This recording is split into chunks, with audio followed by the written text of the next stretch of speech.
Ang pagiging matalino ay may kaugnayan sa genetics at kapaligiran. Narito ang ilang mahahalagang puntos. Sa genetics. 1.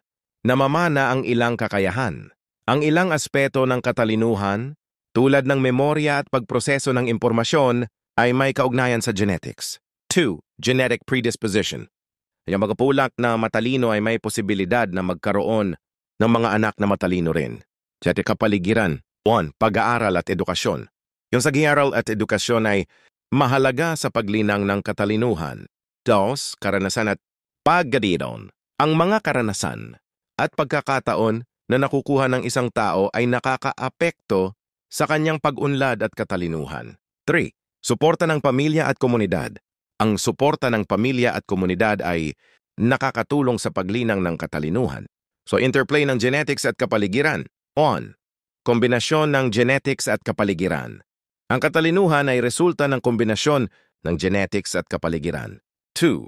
Epigenetics. Ang mga salik sa kapaligiran ay maaaring makaapekto sa pagpapahayag ng mga gene na may kaugnayan sa katalinuhan. Sa buod, ang pagiging matalino ay may kaugnayan sa parehong genetics at kapaligiran. Maaaring sundin mo ang mga sumusunod upang maging matalino. 1. Magbasa ng maraming libro at materyales sa iba't ibang larangan. 2. Pag-aralan ng mga bagong bagay at teknolohiya.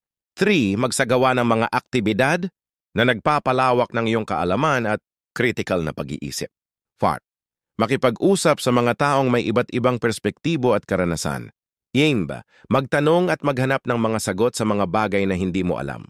6. Magsanay ng mga aktibidad na nagpapalakas ng iyong memorya at konsentrasyon. 7. Mag-isip ng kritikal at malikhaing sa mga problema at sitwasyon. Gusto mo bang malaman ang mga partikular na paraan para sa isang tiyak na larangan tulad ng agham o sining?